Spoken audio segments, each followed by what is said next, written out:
Have you ever listened to a podcast and felt a chill run down your spine? Imagine the stories of real-life podcasters who vanished without a trace, leaving behind only their eerie recordings and unanswered questions. Join us as we delve into these chilling mysteries. In this episode, we uncover the dark fates of 5 voices that once echoed through earbuds and speakers across the world. From haunted houses to forbidden frequencies, from whispered cult secrets to urban legends gone too far, these are not just stories, they are warnings. Prepare yourself as we explore. A final live stream that ended in silence. A strange signal that may not have been from this world. A knock on the door that was never answered. And podcasts that stopped broadcasting, but never stopped haunting. Because sometimes the most terrifying stories aren't just fiction. They're what happens when the storyteller disappears. My name is Evan, and I was one of the last people to speak to Jordan Reyes. He wasn't just a friend. He was a voice in the dark, a podcaster who dared to look into the shadows most people run from. And then one day he disappeared. No note, no struggle, just vanished. Jordan hosted a podcast called Echoes of the Unsolved. It wasn't one of those cheap scare shows. He treated every case with obsessive detail. Missing persons, unsolved murders, strange disappearances. He didn't just report, he investigated. And sometimes he got too close. His most popular episodes weren't the gory ones. They were the ones that felt unfinished. The ones where the silence at the end said more than any words could. And his final episode? That one would never air. Jordan had been working on a 3-part series he called The Cold Files. It focused on a case from 1996. A girl named Elena McGill who vanished from a small town in Michigan. There were whispers about a cult, disappearing animals, and a man who claimed he saw her ghost in the woods, bleeding from her eyes. Classic urban legend stuff, until Jordan found something. It was the week before he vanished. He called me late at night. His voice was trembling, but not with fear, with adrenaline. Evan, I think this is bigger than I thought. I found a tape, an actual VHS. It was sent to my P.O. box. No return address. I asked what was on it. He hesitated. Footage of Elena, alive, crying. Someone's filming her, and they say her name. It's like they're talking to me. I told him to go to the police. He laughed. And tell them what? That some anonymous fan sent me a 27-year-old snuff film. He said he was going to do one more episode, one final deep dive. Then I'll stop, he said. I'll take a break. Just help me edit it. I never got that file. 3 days later, I got a text. Uploading soon. If anything happens, check the folder marked Voices. Password, Elena94. That was the last I ever heard from him. When I went to his apartment, the door was unlocked. No signs of struggle. His laptop was open, still plugged into the mixer. The waveform of an audio file was frozen on the screen mid-edit. I checked the folder he mentioned. It was empty. The police called it a voluntary disappearance. Said there were no signs of foul play, no financial issues, no mental health red flags. But I knew better. I started digging. The P.O. box was real, but the security footage from the mail center? Erased. According to clerk, some guy in a suit came by the day before Jordan vanished, showed a badge, and said the footage was classified. Classified? For a podcaster? I went back to our last recording together, an unreleased Q&A we were planning to post as a bonus. There was a moment where he veered off script. You ever feel like the case starts looking back at you? I laughed it off in the moment, but now it haunts me. A week after the disappearance, I got a flash drive in the mail. No return address. No note, just a single audio file. Jordan's voice, low, tired. If you're hearing this, I pushed too far. They're not stories. They're warnings. Elena isn't the only one. There's a network. A real one. They silence people who ask the wrong questions. If I vanish, don't look for me. Just make sure they can't erase everything. Click. Silence. I uploaded it. The episode was titled The Final Episode. Listeners thought it was a gimmick. Some even called it brilliant marketing. Until someone broke into my apartment. Nothing was stolen. Nothing except my backup drives. My cloud access was revoked. Passwords changed. My email wiped. Even my old burner phone. Factory reset overnight. The only thing they didn't find was the copy I mailed to my brother across the country. I had a feeling I might need a fail-safe. I reached out to some of Jordan's fans, true crime Redditors, audio engineers, even a few former law enforcement fans of the show.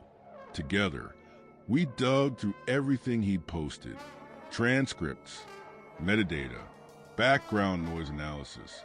And then we found something.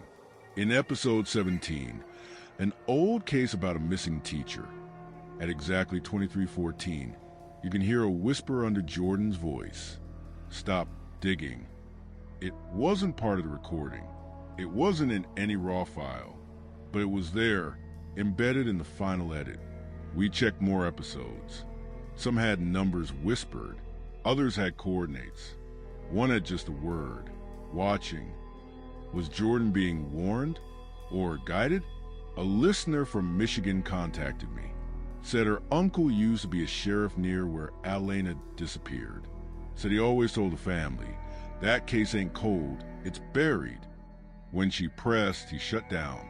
Said if she ever mentioned it again, she'd regret it. A week after she emailed me, her account was deleted. Jordan's story isn't just a mystery. It's a mirror, reflecting something dark beneath the surface of the stories we consume. Some think he's dead. Some think he faked it. I think he's out there, somewhere, hiding, or being hidden.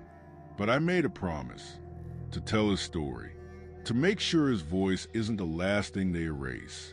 So, if you're watching this, listening to this, and if you've ever heard a whisper that didn't belong, check the static, rewind the silence, and ask yourself, what if the scariest part of the story is when the storyteller disappears? What do you think happened to Jordan Reyes? Was he silenced, or did he go too deep into the unknown? Comment your theory below. Cara Bloom wasn't just another voice in the ever-growing world of paranormal podcasts. She was a voice. With her show Dark Doors, she had carved a niche that blended eerie ambience with meticulous research into haunted locations across America. Her voice had a way of creeping under your skin. Slow, measured, full of empathy and fear all at once. Each episode of Dark Doors took her listeners into the depths of some of the most haunted homes, abandoned asylums, and cursed structures in the country. But it wasn't just storytelling. Cara often recorded on-site. She believed in immersing herself in the spaces she spoke about. Her fans loved her for it. And then one night, the broadcast went dead. It was meant to be her most ambitious episode yet. On October 30th, Devil's Night, Cara announced a special live-stream investigation from an abandoned Victorian house in Pennsylvania, infamous for being the site of multiple deaths. She dubbed the episode The House That Watches. She went in alone. Viewers tuned in by the thousands. Her setup was simple: a GoPro mounted on a shoulder harness, a shotgun mic, and a thermal scanner connected to her laptop. She moved slowly through the dusty hallways, narrating everything in real time, her voice calm but alert. Room temperature just dropped by 5 degrees. She said at one point, "I'm seeing cold spots right near the staircase." There were thumps in the background. Viewers flooded the chat. "Did you hear that? Cara, behind you." But Cara remained composed, always composed, until the basement. She descended the creaking stairs. It was pitch black. "I don't like this," she whispered. "Feels wrong down here." Cobwebs hung like curtains. The flashlight trembled slightly. She panned slowly across the concrete walls. Something glinted. Then, Kara froze. For a second, viewers thought the feed had frozen too, but then she moved, slowly turning her head towards something off camera. "Did you hear that?" she asked. There was a hiss, static, and then a whisper, so quiet it almost went unnoticed. "Get out." Kara's face went pale. She started backing up, breathing heavy. "Okay, I'm ending this now, folks. Something's not right." The screen cut to black. Viewers thought it was a stunt, but Kara didn't return calls, didn't post a follow-up. Her apartment in Brooklyn remained untouched. Her car sat parked, unused, and the police, when they searched the haunted house, found no equipment, no laptop, no camera, no Kara. Only one thing remained: a single shoe half submerged in the dirt near the basement stairs. The live stream recording disappeared from her podcast server within 48 hours, but Reddit had saved clips. TikTok dissected the last 10 minutes frame by frame. Audio experts tried to clean the whisper. It was real, and it said exactly what everyone remembered. "Get out." Reddit exploded with theories. She faked it. A publicity stunt gone wrong. She was targeted by someone who didn't want her revealing a real crime connected to the house. She was taken by something not human. Someone even started a subreddit, r/Where's Kara. It gained 100K followers in 3 weeks. A user claimed they were driving through Pennsylvania a week after and saw a woman walking barefoot near the edge of a forest, mumbling Kara's episode intros under her breath. But no one could confirm it. Several podcasters who knew Kara released tribute episodes. They call her a pioneer, a sister in the dark arts of storytelling. But they also grew more cautious. Fewer live episodes, more security. Some said she made them believe in something they had only pretended to fear. To this day, the basement of the Victorian house is locked with a chain. Someone spray-painted "Get Out" across the front door. Was it paranormal or something more human and terrifying? Let us know what you think happened to Kara Bloom in the comments below. Dominic, Sue was not your typical podcast host. While others discuss hauntings and horror movies, Dominic chased the unknown in sound. His show, Frequencies of Fear, was a cult favorite among conspiracy theorists and paranormal enthusiasts. Each episode focused on unexplained audio phenomena, mysterious radio signals, unexplained number stations, sonic anomalies captured in deep space. It wasn't just creepy, it was compelling. Dominic had a calming, focused voice that gave weight to the strangest claims. He always began his podcast with the phrase, "If it speaks, I will listen." That phrase became a tagline of sorts for the show, printed on stickers and t-shirts sent to his most devoted fans. But what began as curiosity soon became an obsession. 3 weeks before his disappearance, Dominic aired an episode simply titled Signal 17.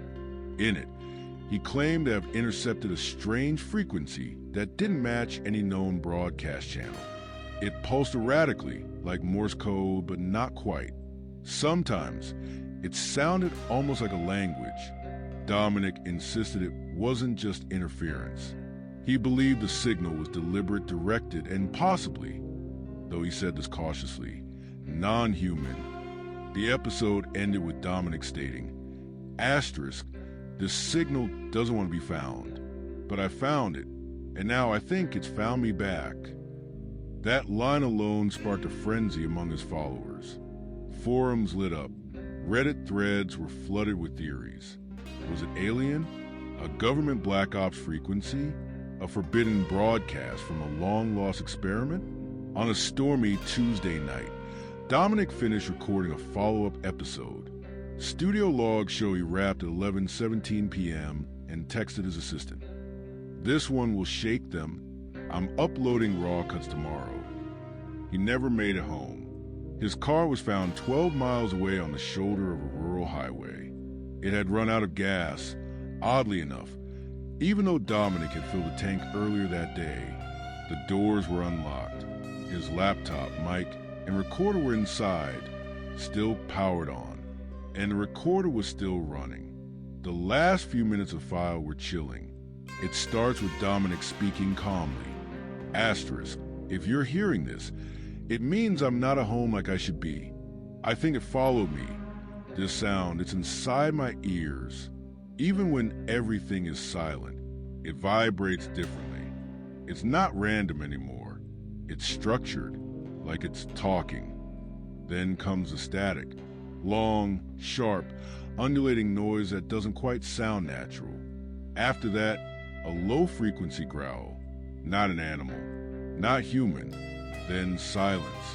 Authorities ruled the case as missing person with signs of psychological distress. They cited Dominic's intense research into high-frequency sounds and suggested he may have suffered an episode of audio hallucination, possibly psychosis brought on by sleep deprivation. But fans didn't buy it, especially when a user on a deep web forum leaked a strange claim that a portion of Dominic's last recording had been redacted by law enforcement. The leak claimed the original file had a few more seconds, where a second voice can be heard whispering words in a language no one has yet deciphered.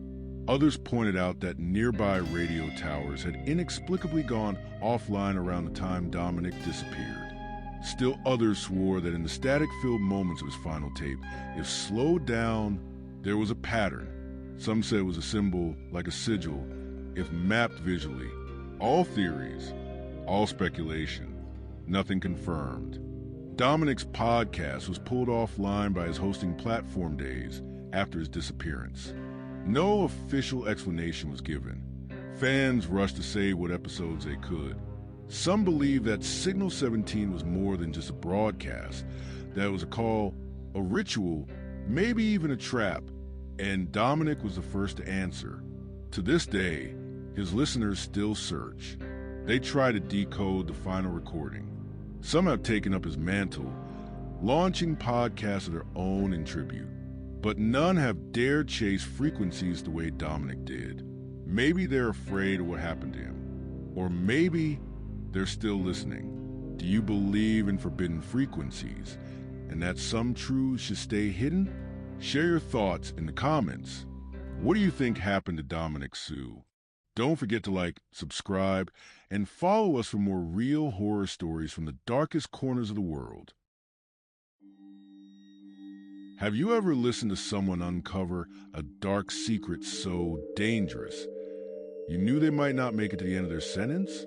This is the story of Camille Drake, a fearless voice in the world of investigative podcasting, who was last heard as a knock echoed through a recording room and then silence. Camille Drake wasn't your average podcaster. She wasn't telling ghost stories for cheap thrills or chasing urban legends for entertainment. Her show, Exposing the Unseen, was a sharp-edged deep dive into real underground cults, secret societies, and shadowy organizations. It wasn't just journalism. It was a mission and a warning. She started small, unmasking minor religious splinter groups and closed online spiritual forums. But her audience grew quickly.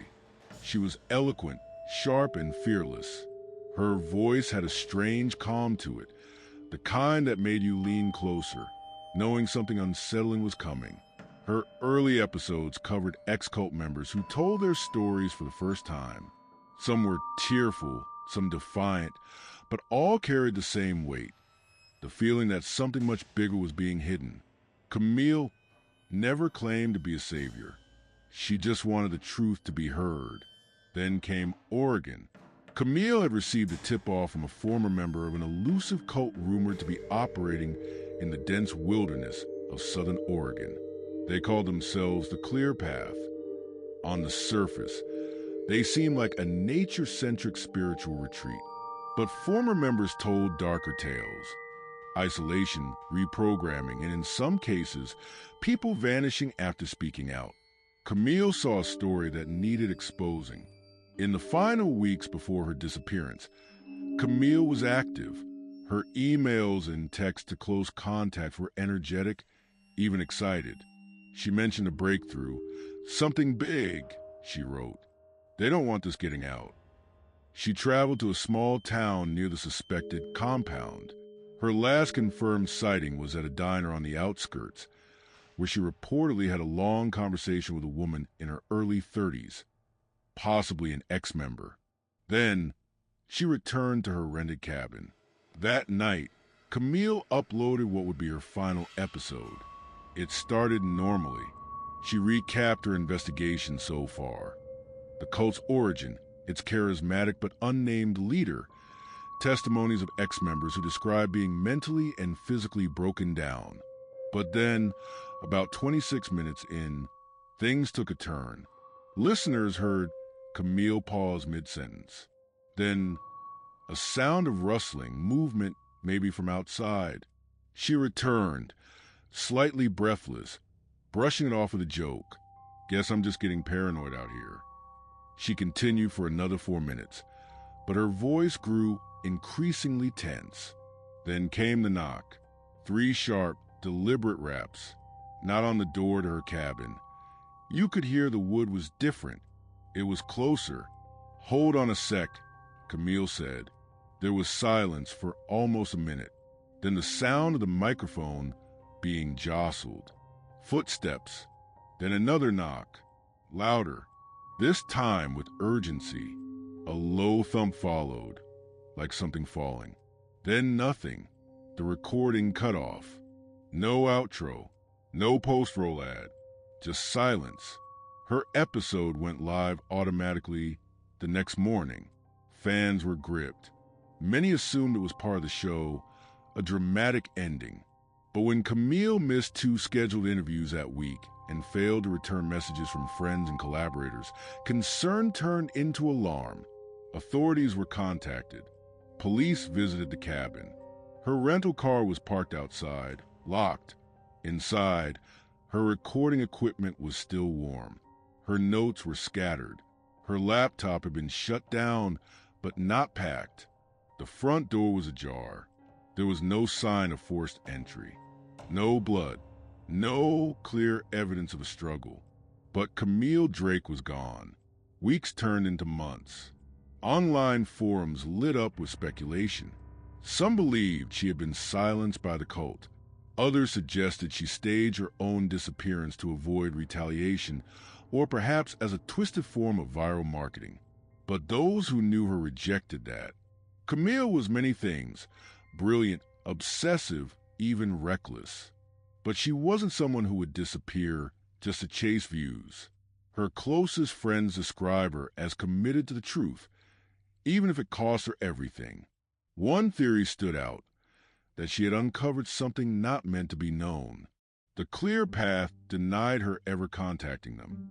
They claimed no knowledge of Camille and accused the public of defamation. Their website was soon taken down. Their compound, according to satellite images, appeared less active in the months after Camille vanished. Then, in a strange twist, one of Camille's listeners found something. In a backup server linked to her Patreon feed, there was an unpublished recording. It was short, only 43 seconds. Camille's voice, "If you're hearing this, it means something went wrong. I don't know if they'll let me out. I think I found what they didn't want me to find. If anything happens, tell them, look at the basement." The audio cut out. The file was traced to her mobile recording rig. The device itself was never recovered. No one knows what Camille meant by the basement. Some think she was referencing the compound. Others believe it was a metaphor for buried truths. To this day, no trace of Camille Drake has been found. No remains. No confirmed sightings. Her podcast remains online, with that final, chilling episode frozen in time. And so, listeners return over and over to the sound of that final knock. 3 raps, then silence. Did she get too close to the truth, or was she taken? Let us know what you think in the comments below. And if you're someone who dares to investigate the unseen, be careful where your truth leads you. Have you ever felt like a story was watching you back? Eli Monroe was a kind of podcaster who didn't believe in boundaries. His podcast, Lore Unmasked, tackled some of the darkest and most unsettling urban legends across America. From the smiling man in alleyways to haunted roads to unexplainable cold spots in warm buildings. He was known for going deeper than most, interviewing obscure witnesses, visiting terrifying locations, and occasionally dabbling in stories others refused to touch. But when he decided to confront the legend of the black-eyed kids, everything changed. Eli wasn't just a storyteller. He was a researcher, an investigator, and, above all, a believer. His voice had a magnetism to it, calm, intelligent, but edged with curiosity that could become obsession. Lore Unmasked had grown in popularity for its raw, unfiltered approach. Eli traveled to sites. He collected ambient audio from forests at night. He once even recorded an episode inside a supposedly cursed cabin. But the black-eyed kids, that was different. The legend itself is bone-chilling. Pale children with pitch-black eyes showing up at doors late at night, asking to be let in, always in pairs, always polite, and always leaving a sense of dread that never fades. Eli announced to his listeners, "I think I know where they come from. I think I found the root of it all." A week later, he was gone. The last 3 episodes of Lore Unmasked felt different. They were darker, less polished. Eli sounded tired, paranoid. Episode 42, The Knock at 3:17 a.m., described interviews with people who claimed to have seen the children, but whose recordings were mysteriously corrupted. Episode 43, Inside the Silence, was just ambient audio, a long, low hum, broken only by occasional knocking sounds, and what some listeners claimed were whispers when played backwards. Episode 44, They Found Me, was published but quickly deleted. Only fragments remain online. In it, Eli's voice trembles. "I've seen them twice now, once on the street outside the studio, once in my dreams. I think they're real. I think they know I'm looking." That was the last anyone heard from him. Eli lived in a small studio apartment in Portland. He rarely went out. His roommate, Jonah, described him as intense but grounded. On the night of his disappearance, Jonah returned from a night shift around 3:45 a.m. The door to their apartment was unlocked. His door was open. Jonah later told police. That was weird. He never left it open. And there was this sound coming from his speakers, like knocking, over and over again. Steady, like someone at the door. But no one was there. Inside Eli's room, the lights were off. His computer was on. The last thing recorded on his desktop was a waveform file titled final_v.wave. When authorities played it, they heard 34 minutes of silence. Then a voice, faint but clear. You shouldn't have told them. A knock, then static. Eli Monroe was never seen again. There are several theories. 1. Mental breakdown. Some argue Eli became too wrapped up in his work, lost touch with reality, and ran off. But he left behind his passport, phone, and wallet. 2. Foul play. Others speculate he may have gotten too close to someone or something that didn't want the truth exposed. 3. Supernatural explanation.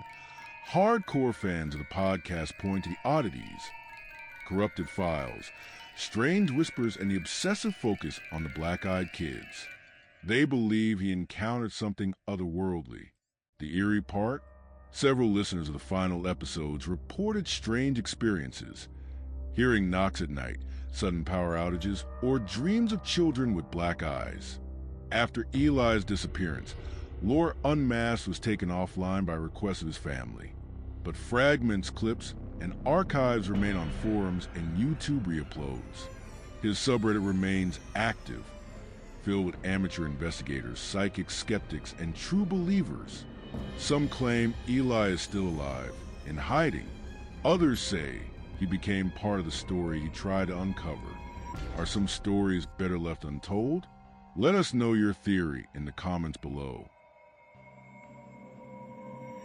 Each of these stories leaves behind more questions and answers. Where did they go? What happened in those final moments? And what truths were they about to reveal before everything went dark? As the microphones go silent and the feed stop updating, the echoes of these podcasters remain in their recordings, in their unfinished investigations, and in the minds of the listeners who still search for clues. Do you think these vanishings were the work of something paranormal or something far more human and sinister? Let us know what you believe in the comments below.